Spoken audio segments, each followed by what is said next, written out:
राधे राधे महाराज। राधे राधे महाराज जी। महाराज जी, जब रसिक संतों के बारे में पढ़ा और सुना तो पता चला कि उन्हें कैसे कैसे भयानक दुख का सामना करना पड़ा। महाराज जी, ये सब जानने के बाद ऐसा लगता है कि अगर इनकी तरह भगवान हमारी भी परीक्षा लेंगे तो हम तो फेल ही हो जाएंगे, हमें कभी शामा शाम की प्राप्ति नहीं हो पाएगी। ऐसा नहीं, क्योंकि उनके चरणों की धूल के बराबर भी नहीं हो। बालक को 1 कुंतल वजन उठाने के लिए नहीं कहा जाता है।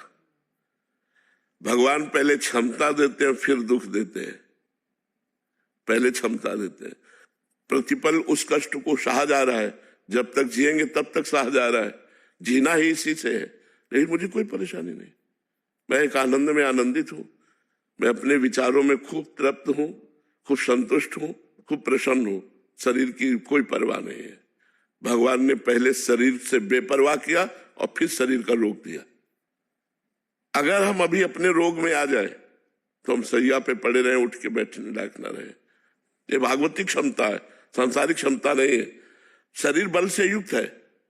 हम ये आपको बताना चाहते हैं, जिस दुख से आप दुखी होकर के, जिस भय से आप भयभीत होकर के भगवत मार्ग में चढ़ने के लिए आप कमजोर बन रहे हैं, उसी को मैं पुष्ट कर रहा हूं। ऐसा नहीं है कि भगवान दुख दे देते और सड़ता रहता है। भगवान दुख देते हैं 100 ग्राम और सुख देते हैं 1 किलो। 100 ग्राम के ऊपर 900 ग्राम चढ़ा रहता है, इसलिए आनंद में मगन रहते हैं। हम प्रतिपल आनंदित हैं। तुम शायद उतना आनंदित नहीं होगे, स्वस्थ होते हुए भी तुम उतना आनंदित नहीं होगे, अस्वस्थ होते हुए हम जितना आनंदित हैं। हम अपने आनंद की बात नहीं कह सकते। हर समय मैं आनंद में डूबा रहता हूं। किसके बल से? भगवान के बल से। अगर शरीर की बात आवे तो अभी मैं बेकार हो जाऊं। शरीर ऐसे है जैसे आपका शरीर, ऐसे हमसे शरीर दूर है। हम अपने आप में मगन रहते हैं, अपने आप में आनंदित रहते हैं। इसलिए ये निराशा तो मन में लाओ मती कि भगवान संतों को या भक्तों को कष्ट देते हैं। कष्ट आपको दिखाई देता है, देते नहीं है। क्यों? अब जैसे मेरा आखिरी जन्म है, मुझे पता है मेरा आखिरी जन्म है। अब अनंत जन्मों का हिसाब मुझे इस जन्म में भोगवा करके पार किया जाएगा। तो वो थोड़ा थोड़ा थोड़ा थोड़ा कष्ट देते देते देते, मतलब मिलना है पहाड़ जैसा और उसे राई जैसा दे दे करके भुगवा कर भगवान हिसाब बराबर, आवागमन से खत्म खेल। इसीलिए बड़े संतों में बड़े बड़े कष्ट देखे जाते हैं, क्योंकि उनका संसार समुद्र से अब आवागमन से मुक्ति हो गई। अब उनका जन्म नहीं होगा। तो जो हिसाब है, किसी को कैंसर, किसी को ये बड़े बड़े रोग दे दिए जाते हैं और उस रोग से लड़ते हुए संसार का उद्धार करते हैं। जैसे रामकृष्ण परमहंस जी के गले में कैंसर था, हजारों आदमियों का उद्धार करते हैं, अपना उद्धार करते हैं, हजारों का उद्धार करते हैं और जय जय होती है ऐसे संतों की। तो ये मत सोचो कि भगवान हमको ऐसा कष्ट दे सकते हैं। भगवान अगर कष्ट देंगे तो उसके साथ इतना बड़ा बल देंगे। यद्यपि कष्ट आपका प्रारब्ध होगा और कृपा भगवान के बल की होगी कि आप रौंद करके उस कष्ट को निकल जाएंगे, आप आनंदित रहेंगे। आप चिंता न करें, ऐसा कष्ट नहीं देते कि भक्त उसमें व्यतीत होकर वो भगवान से दूर हो जाए, वो संसार में फंस जाए, वो दुख में फंस जाए। ऐसा कभी नहीं होता, पक्का समझो। हर आनंद हर आनंद हर आनंद, आपसे बात कर रहा हूं, भगवान की शरण में हर आनंद है। आप कैसे उसका हम कहां तक वर्णन करें?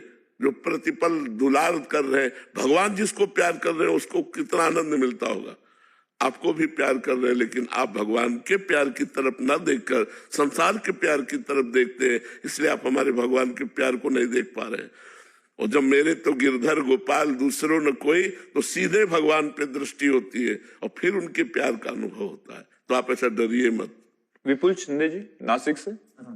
राधे राधे महाराज जी। महाराज जी, आपके चरणों में कोटि कोटि प्रणाम।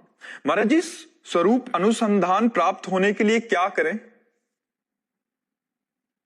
विवेक।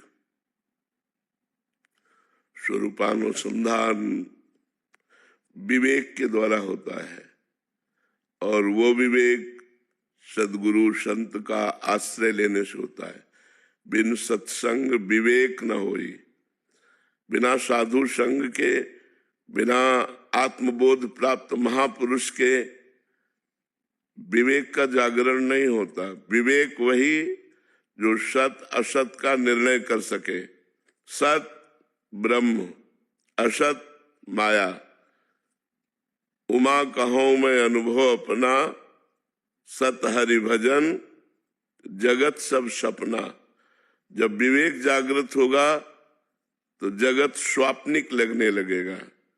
जैसे स्वप्न के पदार्थ जगने पर झूठे नजर आते हैं, स्वप्न में नहीं, ऐसे विवेक हो जाने पर जगत की जितनी मान प्रतिष्ठा वाहवाही सुख सामग्री भोग सामग्री ये सब मिथ्या नजर आने लगती है। स्वरूपानुसंधान के लिए सबसे पहले आवश्यकता है सत असत का ज्ञान विवेक, वो साधु संग से प्राप्त होता है। दूसरा, समस्त भोगों से वैराग्य, लोक परलोक के समस्त भोगों से वैराग्य। क्योंकि जब तक हम शरीर भाव में रहेंगे तब तक मन और इंद्रियों की गुलामी के कारण जो मन इंद्रियां कहेंगी उन भोगों को हम भोगते रहेंगे, और जब तक हम भोग भोगते रहेंगे तब तक कर्ता और भोगता रहेंगे, स्वरूपानुसंधान नहीं हो सकता। स्वरूपानुसंधान के लिए इंद्रिय और मन का व्यापार बंद करना होगा।